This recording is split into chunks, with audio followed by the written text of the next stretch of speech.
Great. Okay, so it's 1:30. Is this really loud? I feel like I'm super loud. You're good? Great.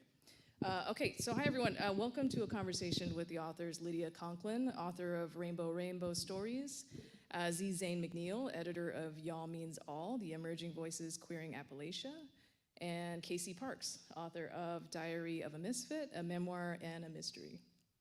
So before we jump into the conversation though, I want to begin first with just a few reminders. The festival remains completely free thanks to strong community support. Individuals may donate online at humtn.org, on-site at headquarters, or by Venmo at humtn.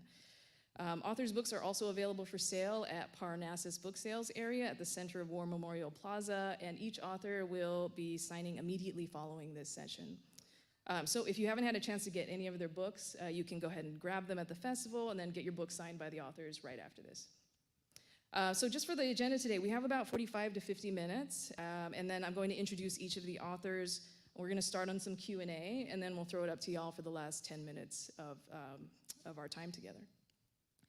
Okay, so I'll start first with Lydia Conklin. It's on the far right, has received a Stegner Fellowship, a Rana Jaffe Foundation Writers Award, 3 Pushcart Prizes, a Creative Writing Fulbright in Poland, a grant from the Elizabeth George Foundation, and fellowships from Emory, McDowell, Yaddo, Hedgebrook, and elsewhere. Their fiction has appeared in Tin House, American Short Fiction, the Paris Review, One Story, and VQR.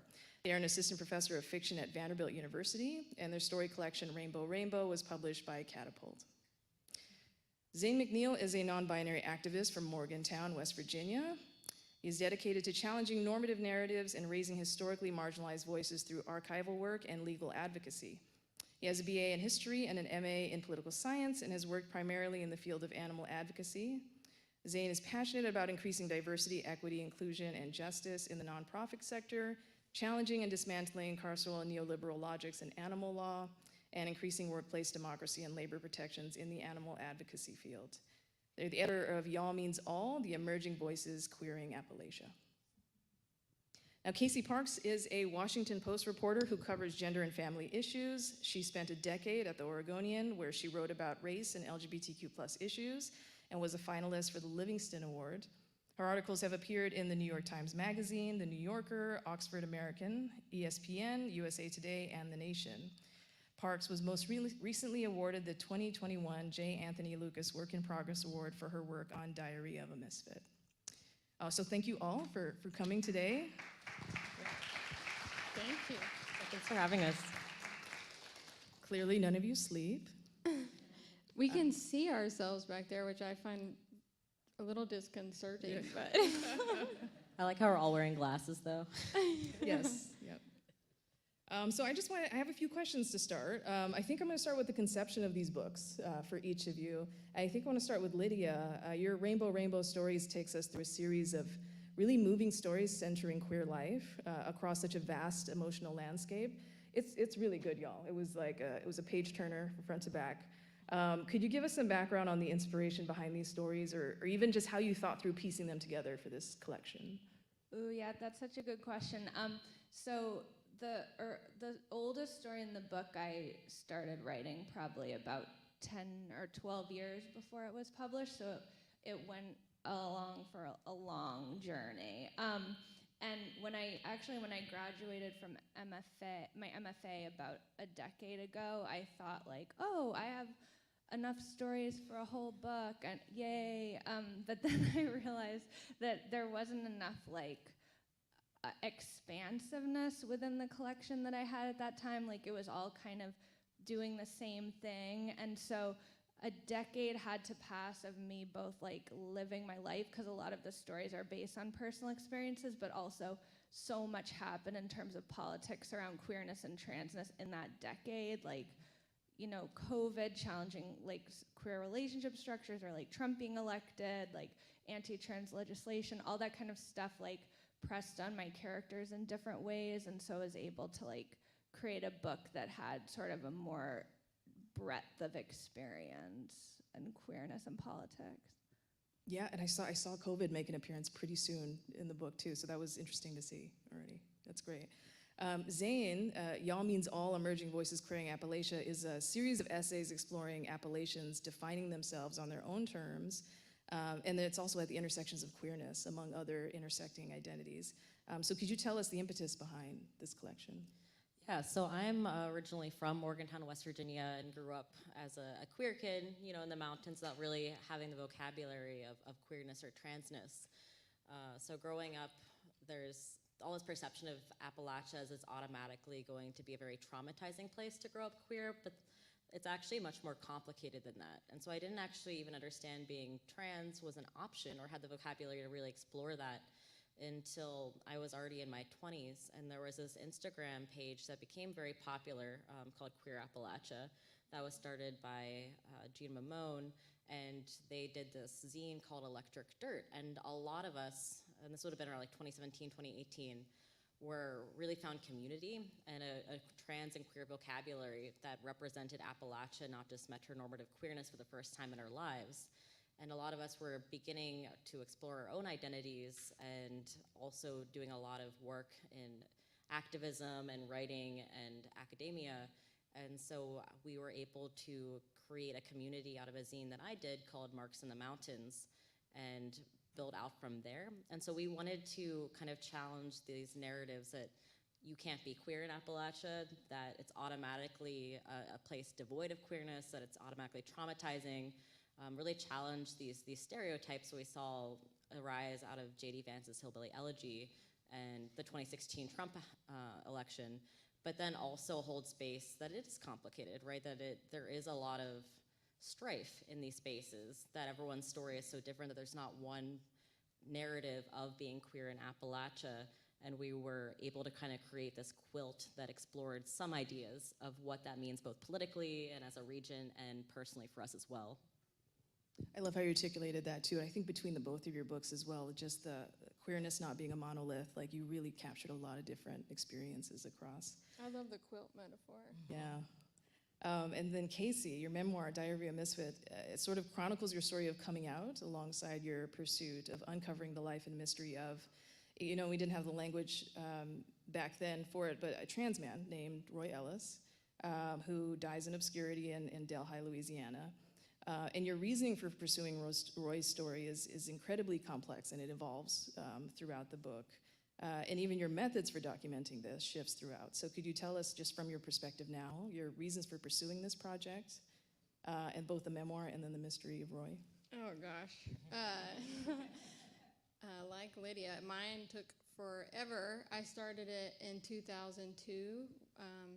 I had just come out of the closet, and basically everyone that I knew had a bad reaction to it. Like, my mom told me she wanted to throw up when she thought of me. My pastor went in front of the whole church and prayed that I would die immediately so I could go to heaven. And my grandma pulled me aside, and this was 2002, and you know, she's 70 and living in rural Louisiana. And almost as permission, she said, I grew up across the street from a woman who lived as a man. And I did not know any gay people. I did not know any I only knew Ellen DeGeneres, pretty much, and like Elton John. I didn't know any trans people, and like the town she grew up in only had 1,000 people, and the way she talked about him was with such love, and like at the time I had like a total buzz cut that I had given myself that was pretty raggedy, but and it just, in that moment, it gave me like both a past and a future. Like, it made me feel like there's historical context for me, and also like a place where I can exist. And initially I wanted to start it just because I thought, like, okay, there's someone else that is different. Like, I'm gonna go try to track this person down. And I wanted to be a journalist at the time, but I actually did not know how to be one. Like, I had written one article about Salvation Army bell ringers. So like, my repertoire was not really great. And actually the editor rewrote that article. So I didn't really have any skills. So it took me a while to get up the skills. And initially I thought, oh, well, This American Life would definitely want to know about this. Because my grandma told me there was like a kidnapping mystery and there was a death mystery. So I bought like a $15 recorder from Office Max and tried to start making it by that. And then that didn't work, so I looked up what equipment they used at This American Life, and it was like $800, and I made $7.80 an hour. but I spent all my money buying that equipment. I didn't know how to use it. And basically, I kind of like rolled on that way for a long time. And the first trip I took in earnest, I took my mother, which is not an orthodox thing to do in reporting, but she had grown up there. And someone told us that Roy kept a diary every day of his life, and that his neighbor had forced Roy into a nursing home where they had forced him to live as a woman, and the neighbor kept all of the journals. And so I wrote the neighbor a letter, and I was like, hi, I'm trying to make a tribute to Roy. Like, could I talk with you and see these journals? And his wife wrote me back one letter. It just said, leave this story alone. And so the book is a lot about trying to get these journals and trying to report this story. And as Steph said, like, I changed so much over those years, and as Lydia said, the world changed so much over those years. And my reasons for doing it changed, and the kind of story changed. And like, I really didn't want to be in it at all because I'm a newspaper reporter, and that's like the opposite of what we're supposed to do. But people kind of kept pushing me to be in it, and I tried to sell it just as about Roy, and no one would do it. And so reluctantly, I've included myself in, which is a weird thing, because like, I just met Steph, and Steph was like, oh, I know a lot about you, and you don't know anything about me. And like, someone stopped me in the street the other day and like started talking to me about my mom. And so it's it's been a weird 20 years, but. Yeah. Well, I imagine there's just so much of each of you individually in these stories, and in these essays, in your communities as well in these essays, but also place having such a large role in how we even think about queerness as well. Now, whether this is like multiple othering of being queer and Appalachian or Southern, or perhaps even just environmental constraints, sometimes the hauntings of place, you know, like Lydia in the opening story of your book in Laramie, Wyoming, obviously the big tragic queer history there. Could all of you talk more about the role of place in your books? I'm excited to hear. Yours goes all over the place, so. Yeah, part of that is just because of my life, because I've moved 9 times in the last 12 years. Finally, I'm in a place that I'll hopefully be in for a long time, but yeah, so I've just lived everywhere and just have noticed, yeah, how different places are, like, being queer, it just depends so much where you are in certain ways. Like, I lived in Poland for a time, and there's a story set there, and it was like during a time when just, I mean, it's still not great, but like there were towns where you weren't allowed to live there if you were queer. And my family, part of my family is from Poland, so I was just interested in going there. And then, yeah, like how Laramie is so haunted. So I just find that place presses on queerness in different ways politically. So it was interesting to me to set stories in all the different places I had knowledge of. And I just want to say, particularly, there's one story about kids going through the Oregon Trail sort of curriculum at school, but this kid's also learning their gender identity as they're moving through that landscape too. So that just made me think of that as well. That was a lovely story. Oh, thank you. Yeah, that was one where that's actually based on a true story of me when we had to do an Oregon Trail reenactment, and I was like, I don't want to dress as a woman, but you can't dress as like a tomboy from like that colonial time. So I was like, oh, I know what I'll do to be inconspicuous. I'll dress as an ox, and I will just just opt out of the whole gender binary. But then obviously it called the most attention to me and was horrible. But yeah, that's a way in which like ceremony and time periods also like play into like how gender is expressed and things. So yeah. It's so funny to me because when I was 16 or 17, we had a school trip to Quebec, and so we had one of those dress-up reenactments, and I was with all girls, and I dressed up in like a suit and had a big top hat on with all these ladies. And I'm like, how did I not realize I was queer? Like, that is like the most trans experience everyone else knew. So with Y'all Means All, it was really interesting because when Queer Appalachia's Instagram started, like I found it and I found this community, I was actually doing my MA in Budapest, Hungary. And so a lot of us, and that's also when I started exploring my own gender identity, I had studied abroad there, and that's when I started using they, them pronouns, and it was a whole different experience being out of place to find your home, right? I never actually considered myself Appalachian as an identity until I was away from it. And that's a similar story to a lot of the contributors, right? Because a lot of us had to be pushed out, because there's this idea, especially in West Virginia, that if you're going to make it, you have to leave, right? Because of poverty, because of all the structural inequities that exist there. And I think that's a story that a lot of us have. So a lot of us, either because we wanted to be secure, we didn't want to be precarious, or we wanted to find community, or we were drawn other places, and this kind of expat Appalachian. And so a lot of these essays were actually written by people who were displaced from the region about the place they grew up, and trying to find, lots of them found out their queerness away from the region, right? So trying to reread queerness and their experiences in the place they grew up almost as a testament, like a love letter to the place, and then as a way of also claiming Appalachian identity as being displaced, because a lot of the pushback that I and my friends received were actually when we were gone in queer communities, right? And being like, oh, you're from Appalachia, that must have been horrible, or oh, you sound so smart, or did you grow up eating deer jerky every day? Oh, everyone, you must have voted for Trump. So all of these stereotypes, especially after 2016, where we had this sort of politics of shame around Appalachia, more so than politics of shame around our queerness. And so trying to reconvene those together and think through not queerness and Appalachia separate, but what does it mean to be queer and Appalachian together? And that's sort of what these explorations are in that book. And it's interesting because it launched in April, and it took about 4 years to actually get out into the world, right? And the past 4 years, the world has changed so much, like we've been saying. And we are all at the Appalachian Studies Association celebrating this book, and most people were doing MAs at the time, or had started their PhDs, and we were all finalizing that in different places. And one of the things that I mentioned when I was actually in community with all these people and like a physical place for the first time was that for me, this book was really like coming home and finding myself and writing who I was in a text and building community with them, because no matter who I was dating or where I was living or what school I was going to or what my job was, this book was always there. And so I kind of see this text as a community in and of itself, and all of us continue to work together and collaborate and try to build queer Appalachian futures to this day. I've had deer jerky, and it's pretty good. It's always funny because I'm like the vegan growing up in Appalachia too.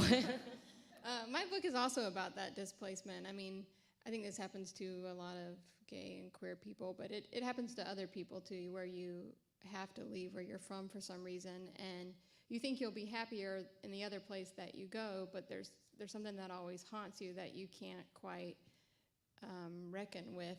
And for me, I felt like I had kind of been run out of the South, and I moved to Portland, Oregon, which is like, gay Xanadu. The other day, like I mean, you just can't walk out the door without seeing a lesbian or a trans man, and but something always still felt like a little bit wrong inside me, even there, like this place that I thought, like, if I just get there, I'm gonna be happy. But I really missed Louisiana. Like, I missed the way people talk to you in the elevator, and the way people bring food to you when you're sick and wave at you even if they might hate you. And the only way I knew how to go back was to work. So doing this story like gave me a reason to go back to rural Louisiana. And part of why it took me 20 years, I think, is because I knew if I finished it, I wouldn't have a reason to go back. And at the same time, it's also like I wanted the book to have empathy for queer people, but also to have empathy for straight and cisgender rural Americans who also, actually were not as bad as like the media makes them out to be. Like, a lot of people really loved Roy and stood up for him when like pastors would try to kick him out of church for not wearing a dress, and just like rural town folk would go up to the pastors and challenge him and be like, Jesus don't like you, or like, Jesus wouldn't do this. So I wanted all of them to be more complicated figures than what you sometimes see in the media. And I think probably my favorite time, there was a law that got passed in Mississippi that made it legal to discriminate against gay or trans people anywhere. Like, you could kick them out of a restaurant. If you were a doctor, you didn't have to treat them. And I was down there the day it got passed, and there was like a lip sync battle to try to defeat the bill. And I asked these like ancient lesbians, I was like, why don't y'all leave? Like, it's easier in Portland. And this lesbian looked at me, and she was just like, F that. It's cold up there. Like, winter lasts 6 weeks here. I get to have my state, and they got to take me. And I just remember being so jealous of her bravery. Like, I wish I could be that lady and just say, like, no, you're not running me out. This is mine, too. And so I think I wrote the whole book as a way of feeling like this is mine, too. I really love that about your book, too, is I was expecting, we're going for Roy, like solving Roy's mystery, and of course your story, but then as everyone's giving their different perspectives of Roy, this town kind of fills out in all these like lives, and it was just wonderful to read through. And I think I want to also talk about, too, just the importance of LGBTQIA+ representation, though, in all of your books. You know, and Zane, I think one of the main things that your collection of essays does is help fill and respond to the erasure of queer voices and experiences in Appalachia particularly. And even some of your authors admit to being surprised. You know, I think you kind of alluded to this, that the South, for instance, can contain such rich queer history. So can y'all talk about how you thought through, because this is difficult, LGBTQIA+ representation. And then I think all of you prove it's not a monolith, it's not one experience, it's not one size fits all, but how did you navigate representing those multiple representations? Or how did you think through it even? I don't know. That's complicated for me. It kind of came naturally for me because I guess I don't know. Like, yeah, I didn't really write into too many identities that I don't feel aligned with, but I have, like, obviously, like, before I came out as trans, I had a different identity, so kind of like through my life there have been different identities, but I have, like, struggled a little bit with, like, the concept of representation in some way, because it was important to me that in my book, like, you know, there was a representation of people, but also the nuance of how people are in reality. And I think there are some people who want all representation to be positive. I don't know if either of you have dealt with this, but, like, that if there's going to be, like, a person from a marginalized community in a book, it has to be, like, 100% heroic and positive of a representation, but, like, as a literary fiction writer, like, that's not realistic to me that anyone could be like that. And it's also, like, politically important for me to show that everyone is nuanced and has, like, bad parts of them and, like, messes up, and especially if, like, your road hasn't been easy, it's gonna be a sloppy mess of, like, you know, problems, and so I think that it's important for me to represent that, how it is in reality, and not how maybe politically it would be more advantageous to show queer people, if that makes sense. I struggle with that a lot writing my book, of feeling like if I show myself as, like, doing bad things in my relationship, for instance, like, people are going to be think I didn't deserve to get married, or because I don't know, you feel a lot of weight. Like, there haven't been that many gay or trans books, really, you know, so if you get a book deal, like, you want to come out like a good gateway gay, like, I'm nice and everyone, you know, everyone should like me and be swayed that we're not evil and deserve things, but you're right, that's not how people are. For Y'all Means All, we really saw this as a community and a resistance project. We came into it as scholar writers, as scholar activists. And when we started writing in 2018, there weren't collections that were thinking through queerness and Appalachia. They were seen as very separate. Once you started doing research, you could look a little bit into, like, WV Press's books, and you could look in a little bit, there was, like, some dissertation from, like, 2009. Someone had done maybe, like, 1 or 2 blog posts, but it wasn't a conversation. And I, as someone who was really interested in activist history at the time and finding place, you know, I knew oral histories of queer people my mom's age, queer people older, a lot of queer histories in these spaces. And so I was always really interested in eclipsed and marginalized voices who weren't given a platform, right? Which is why we had to do zines, because no one would publish these books. And so actually trying to raise these voices was really hard. We had a lot of issues placing this collection, and were dropped a few times, and I really felt like there wasn't a space for these queer voices, and it really showed the problem of not have a platform if you don't have a certain access or privilege to be able to represent. And so what I think we were so excited about this collection, what has changed since this collection got published and was under contract, is that you can't really go anywhere without seeing queer Appalachia now, right? There's so many different texts, there's so many different perceptions. It's a very normal thing for us to think about. You know, we understand now there were queer histories, there's queer presence, and there's queer futures in Appalachia, which is something that wasn't there just a handful of years ago. The guy my book is about was born in 1925, and he didn't leave a ton of records behind, which makes it really hard to do a book. All of the newspapers back in the day, they pretty much just wrote about like this rich person visited this other rich person.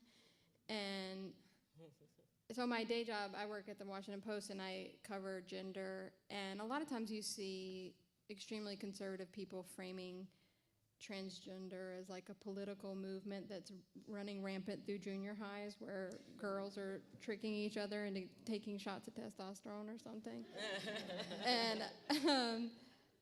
And because of that, like, I think you really do need the historical narratives. Like, where I live in Oregon now, and Alan Hart was a trans man doctor in 1910 in Oregon.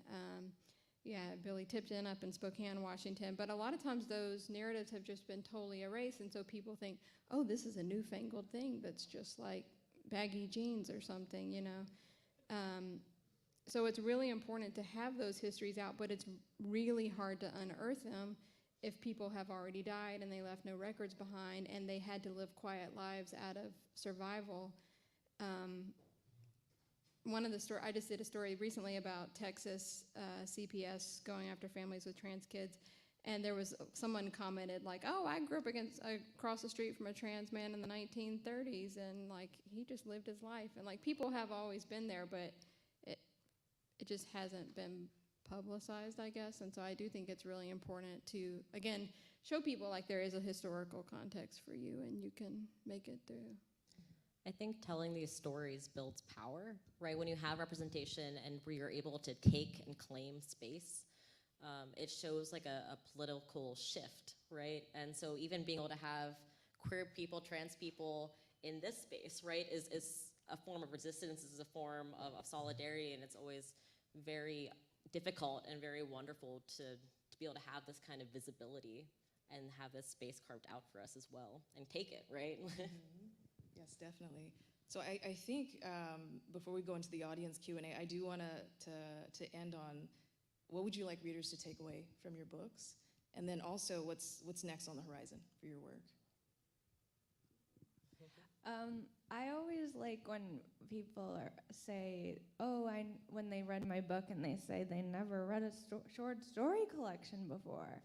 I'm like, that's cool. I tricked you into reading one somehow because my cover is colorful.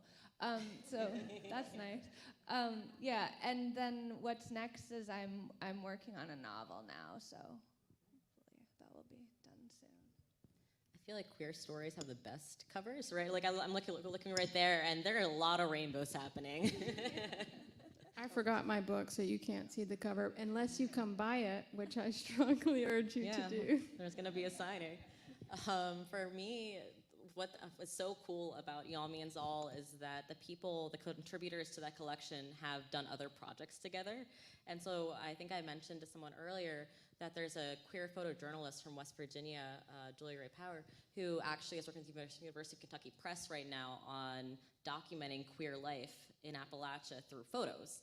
And then me and one of my other friends, Jessica Corey, we were able to do a special issue journal of the Journal of Appalachian Studies on queer Appalachian futures and what does that look like. And there's just so many of these projects. Maxwell Chloe, another author in there, They are archiving all of the queer Appalachia, looking at queer artists and building space for those narratives as well. And so if you're looking at Y'all Means All, I want people to feel seen and recognize that everyone's story matters and that there's people out there who care a lot and like we're all part of the web of the same community, right? And queerness in this text is really interconnected to resistance, to direct action, to combating capitalism and white supremacy, and really those politics are entangled in that text as well, very visibly so. And so what's next for me? I wear a lot of hats. So I actually just started law school a few months ago, and so I'm working on looking through sort of labor law and things like that. I also am working with the University of Kentucky Press on a book that's about finalized it's called Deviant Holler. It's an offshoot of Y'all Means All, and it's thinking through queer ecologies and econormativity in Appalachia, which is really fun. And then I also have another anthology coming out with Rutledge on politics and public art as a form of protest. And so looking at like choreopolitics and political participation as an aesthetic as well, which I'm really excited about.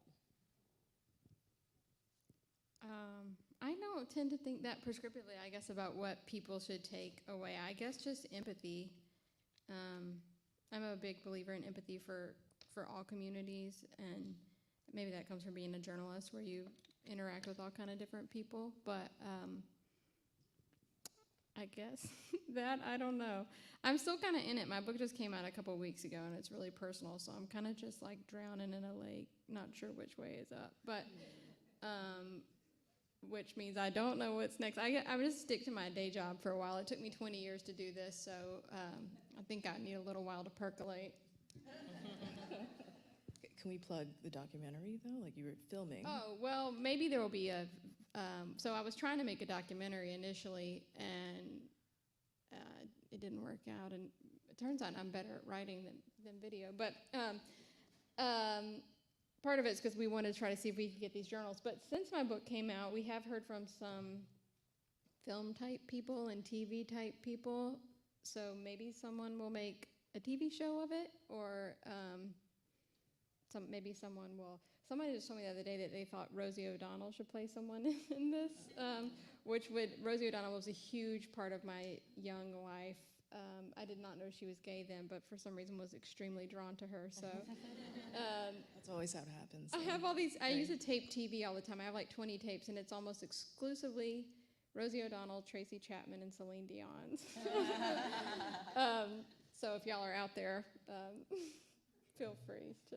I don't know, so maybe something will come of that, but I'll probably just be at home overwhelmed trying to write about other people instead of myself. Okay. And Lydia, could we get a little teaser on the novel at all, or a secret? It's about a folk singer, and it deals with like non-binary identity and like toxic artistic ambition. So it's appropriate that I moved to Nashville. Yes, okay. Okay, so I'm going to give it to the audience now. If you have any questions for the authors, and then I'm going to repeat your question for those who are watching in the live stream. Yes. You're good. So Zane, you touched on the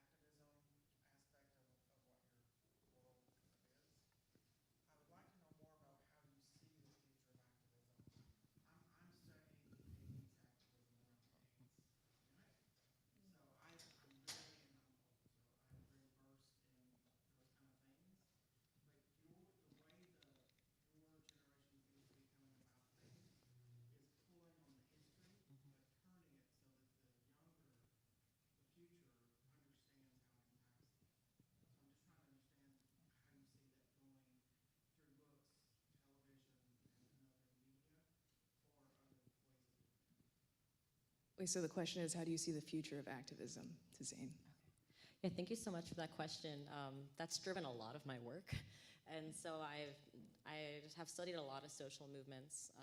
I wrote my history capstone in college on how suffragettes used white supremacist discourse to garner the right to vote in the South, right? And looked at how Black African women tried to challenge that, disrupt that. Similarly, in my MA, I did a thesis on the 2017 disruption of a pride movement in Columbus, Ohio by the Black Pride 4, right? So these discourses around, again, accessibility and assimilation and pink washing things. And so the coolest thing about Y'all Means All to me is that we got to work with some actual like direct action activists. A lot of the people in there consider themselves activists first and then journalists or academics or writers later. We were able to talk to some people who do the Appalachian pipeline protests. We worked with some mutual aid organizers and medics as well for people who were very active in the Black Lives Matter movement in 2020. And a lot of my friends are on the ground mutual aid activists around Appalachia. And when people ask me about Appalachia or have these stereotypes around Appalachia, they assume that it's this far red, right? That there's no actual work being done. And as I'm sure you know, like the amount of network of like mutual care networks in Appalachia and West Virginia specifically, like the people understand how interconnected all of these systems of oppression are, right? So the folks in Appalachia are really on the ground and really kind of decategorize these identity conceptions. So like people who do like holler health justice, people who do reproductive justice work also are advocates for fighting against white supremacy in the area, you know, about trans liberation, like they're all interconnected. And what I've seen with younger activists, because I'm in the game, but like I'm even a little bit over the hump, like I'm not one of the Gen Z activists anymore, is that when these mutual aid groups and collectives fight for liberation, they're not fighting for one kind of liberation, right? They're fighting against the structures that cause oppression, including, you know, institutional capitalism, neoliberalism, you know, whiteness, and really recognizing how entangled all of those are. And you don't see that in other spaces exactly like you do in Appalachia in the South, because it's a survival technique, right, that we've always had. And I mean, you see it very much with younger activists and networks of activists, but it's also something that has been here, especially in like Black communities for like hundreds of years, because it's necessary, right? And a lot of these activists don't have access to like big donors and respectability politics and these nonprofit institutions, right, to kind of take their message away or like reframe it around things that wouldn't challenge power. And I think that's what's so inspiring to me, because when I come back to Appalachia, I don't have to do the 101 power and oppression work that I have to do like in Denver, right? And not only is that indirect action work, but also community work and community building. There's this great chapter, short chapter, spoken word piece that talks about just the power of being able to say, I'm non-binary in like a Southern accent, right? Like you don't hear that, like non-binary, right? Like just being able to word that and build that and like have this space with you all is a form of resistance that the activists in this book really consider and think through. But so thank you so much for that question. And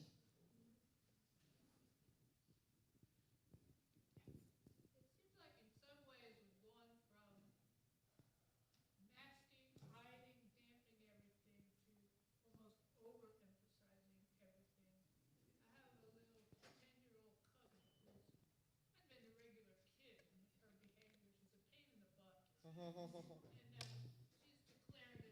to be called a different gender name than she did before. And my sense is that she's confused about everything and kind of an over-focus on, the pendulum has swung so far. So we have kids questioning their sexuality maybe like they wouldn't have otherwise. Do you see anything like that happening? So the question is, we've gone from sort of masking to now naming it and emphasizing it more. And you're saying, do you see this pattern dynamic happening? Did I get that right? Yeah, well, is there a rebound from it that's not great? Oh, okay. So what are the sort of outcomes of this? Yeah. No, not really. Not really. Sorry, no, I do think it's a positive thing. I haven't seen a negative side of kids getting to express themselves more personally. But. Yeah, I think you could talk about this more as like your Washington Post journalism work. I think I should not talk about it. Okay, well, I would love to talk about this. So I think there's this fear, right, that if children have access to this vocabulary or access to hormones, right, and then the media really pushes that that children are going to make a mistake, right? But a lot of cishet kids know they're cishet from very young. And like for me and my friends, we were never given the option to even consider feeling like naming ourselves or thinking through our gender or sexuality. And that caused a lot of depression and a lot of trauma for us. And that ended up acting out in kinds of self-harm, right? So all my friends and I who grew up together, that we were friends, we didn't know that we were all trans and queer and that's what we had in common. But we were really hurting, and that has really affected us. And so my sister actually is 11, and she came out a year ago as a lesbian, right? And when she talked to her friends were so cool with it, and her one friend came out as non-binary. And it's so cool to me that kids can have the language that I didn't have, and I'm so proud that like the work that we've all done has opened that space for them and felt safe and protected. And I could bring my trans partners over to meet them, and they had this vocabulary and saw me being able to exist and said that's an option. Because when I was a kid, I thought I wouldn't be able to live. I didn't thought it wasn't an option to be free or explore who I was. And so while some kids might be more fluid and try on different identities and sexualities throughout their whole life, that's also so great, right? Because I didn't have that, and it really hurt me. And so seeing her, I'm jealous, because that's a world I didn't get to live in.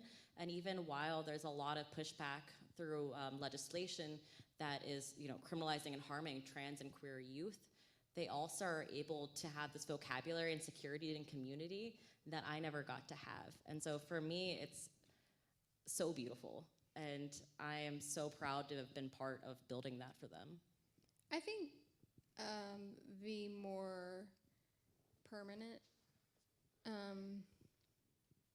responses actually don't happen all that often either. Like if you're just talking about a 10-year-old who's wants to be called he one day, maybe wants to be called she one day, I guess maybe think for a bit of like, is there a harm in this, or is it just uncomfortable and confusing?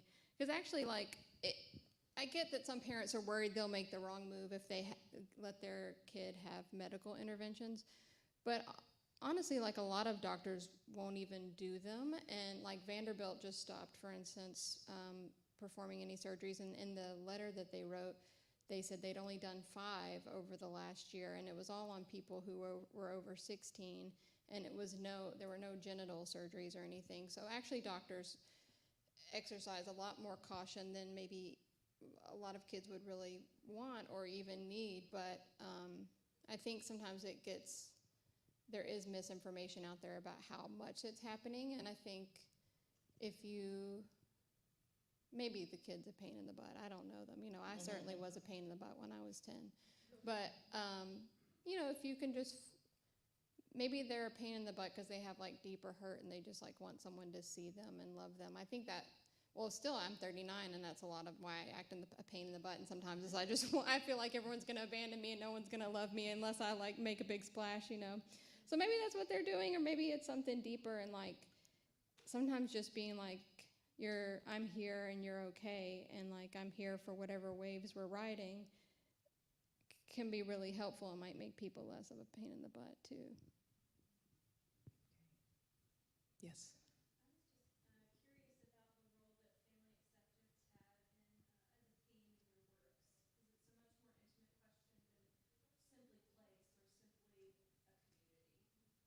So what is the role has family acceptance played? Or not acceptance in your books? I would say that's the primary theme of my book. It starts with my mom rejecting me, and since it takes place over 20 years, like she did change over that time and like walk me down the aisle at my wedding. She's passed away now, but I realized like I wrote the book after she died, and like I realized as I was writing it that I had never told her about the first time I kissed a girl, which was the best kiss of my life. And before that, like I had kissed 4 boys, and she would take me out to Waffle House, or we were really poor, but we would like scrounge up money to go get a sundae at Outback and just eat all the free bread. And my mom would legit make lemonade at the table, and we would talk every detail of the boy that I kissed. And I was scared to tell her about the details of the girl that I kissed. And as I was writing, I realized that was like the first brick in a wall I built around myself. And I never told my mom anything about myself again. And I stopped telling anyone anything about myself. Like when I wrote the book, I realized I had not told my spouse most of the things in the book. And by the time I was writing it, I couldn't tell my mom anything anymore because she was dead. And that was really heartbreaking, even though she had come to accept me. Like once you learn early on, it's not okay to say what you feel or your experiences. You take that with you for the rest of your life, and it's really hard to undo. Like I don't know how to undo it.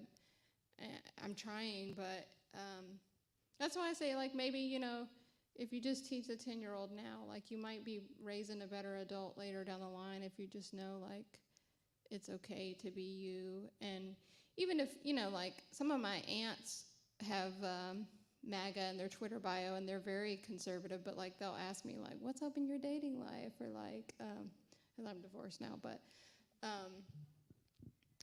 you know, like I know they love me even if we may vote differently on some things. We might like different food or all kind of things, I think. And that can extend the other way too, of just like trying to understand each other and loving each other through differences. But yeah, rejection's forever, pretty much. Yeah, one of the stories in my book deals with kind of based on true life experience of having two trans nibblings who were a lot younger than me, but who I kind of looked up to in a way, even though they're so much younger than me, for having like what you were saying, Zane, about kids, like Gen Z kids now getting to like define the discourse and like be on YouTube and whatever, which is like, you know, a good thing and a bad thing. Like I wouldn't wish, I'm glad that I don't have my 10-year-old YouTube self on the internet, but that story deals with someone taking their nibbling to a trans YouTube convention and kind of talking about the ways that like, you know, the interesting moment of like older trans people like having to look to younger ones, maybe in your family, probably not, to kind of learn, and so how it kind of can. That's an interesting cultural moment, I feel like, because there's not very many moments where older people are looking to younger people to sort of learn about who they are. That is my favorite story. It's so painful, but so good. I suggest y'all all buy the book just for that one story at least. I feel like Appalachia family is so important, right? Because we build care networks and support networks around family and extended family. And so for a lot of the folks in my book that do personal narratives, they talk a lot about the tension between autonomy and freedom and belonging and rejection, especially around religion, right? And having religious families. And a lot of them talk about resilience, right? A lot of us have had very painful experiences with our loved ones that have affected the way we interact with the world and the way we see ourselves, and having to feel like you're not lovable unless you hide a part of you. And you have to decide at some point, for many of us, whether you want to live, and if you really want to live and to survive, you have, like for me, I had to be trans, right, and have the vocabulary and be open about that to survive. I couldn't do it anymore without that. And so a lot of the folks in the book think through what it means to want to celebrate, right? Want to have like this, being able to choose your name or change your gender marker or come out, right, is such a celebration for trans people. People will have top surgeries and throw parties about it, right? And then at the same time, seeing the people you love grieving about it and saying that they don't know you anymore and that they don't see you, and it's so confusing for so many of us, and it's very hurtful, because while they're grieving, we want to bring them into celebration with us, and it's very hard to continue those relationships that might be sometimes harmful. And that's a lot of the themes in the book, is if someone's choosing to keep you in their life as a trans person, whether or not you're still trying to figure out what love is and acceptance is, it's a sign of true dedication to that relationship that is really hard for the queer person in your life. Okay, I think we're at time though, so can we just get one? Oh, sure. Okay, go ahead. Was it you? Yeah, you.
There's some really great queer theory books that think through female masculinity and the constructions of transness and gender and how that's changed.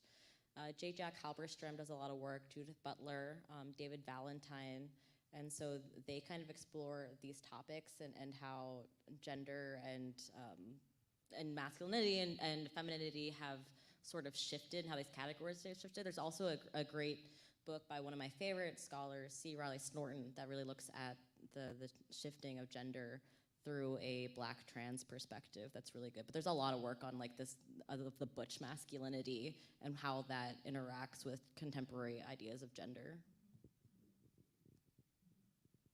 Can we get just one more? Sure, go ahead. Yeah, yeah, go ahead.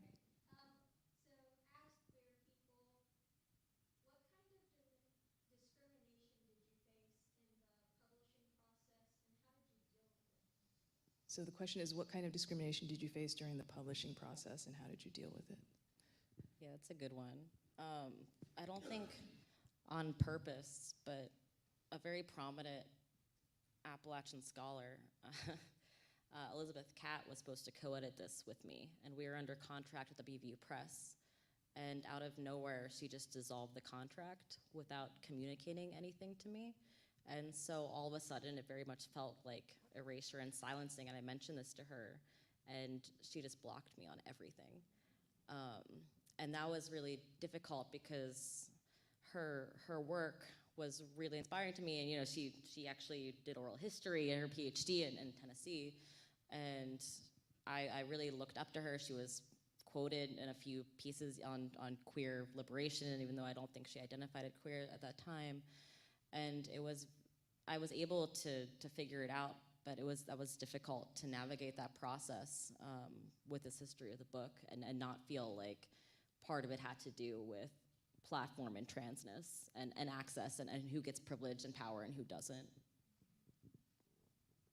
I had some experiences like before Trump's election where sometimes I would submit a story to a place and I would get a response from a cishet editor being like, why are you making it such a big deal to be gay? It's not a big deal anymore. Literally, they would say that, and I was like, all right. But it was kind of like, even if it wasn't a big deal anymore, which it was still, like, people are walking around with trauma from how it used to be. It doesn't immediately go away just because like gay marriage is now allowed. So it was a bit frustrating. But I think now there's so many more like queer novels and story collections and books out there. So the landscape is opening up so much more than I feel like it was in those days. Yeah, I think a lot of times it's just a business decision too, where people are thinking like, who will buy this? And it doesn't matter if they necessarily like your writing or something. They just think about what is your marketability. Okay, well, I don't know why I'm a writer because I don't know words, but I didn't really experience any discrimination, but my book went to auction, which is like, once you get an agent, you write a book proposal, which is like 100 pages long, and then your agent sends it out to all the different book publishers, and eight publishers wrote back, and only one of the editors that was interested was straight. Everyone else was gay, which interestingly I chose the straight one, but she's awesome and she loves the Indigo Girls, so we'll welcome her into the fold. But I hope she's listening right now and knows that I shouted out her love for the Indigo Girls. But I think part of that is because those queer people could imagine who the readers would be. Sometimes people would write back and be like, oh, you're a really great writer, but I have no idea who's going to buy this. And they they're not being mean. They have to answer to their bosses, and like they have to go back and say, did I sell this book or not? And I think probably in some ways it's a lot easier for me because I'm white and like a little telegenic and I have a fancy job and I'm like a sellable gay. And not everybody is, It's much harder for trans people, much harder for people who probably if you have green hair or something, And yeah, our whiteness says a lot, right? Yeah. Whiteness and access. So, for instance, the industry, again, it's all coming down to business and people probably don't understand this, but like, I remember Roxane Gay, who's extremely famous, extremely talented. She wrote recently that she was publishing like how much she'd been given for an advance, and like one of the top ones previously had been $100,000. And Jessamine Ward, who's won the National Book Award twice, wrote that she had to fight to get $100,000. Mine was $175,000.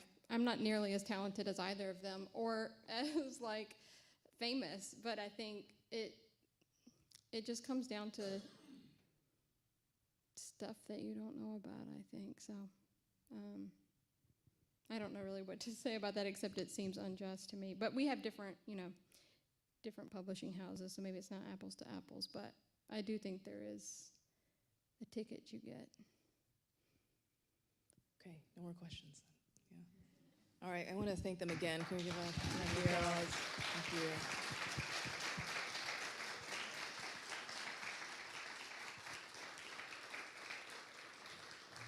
So just a reminder, they're going to be signing their books at the War Memorial Plaza right after this. So if you have more questions for them too, you can talk to them. So thanks again, everyone.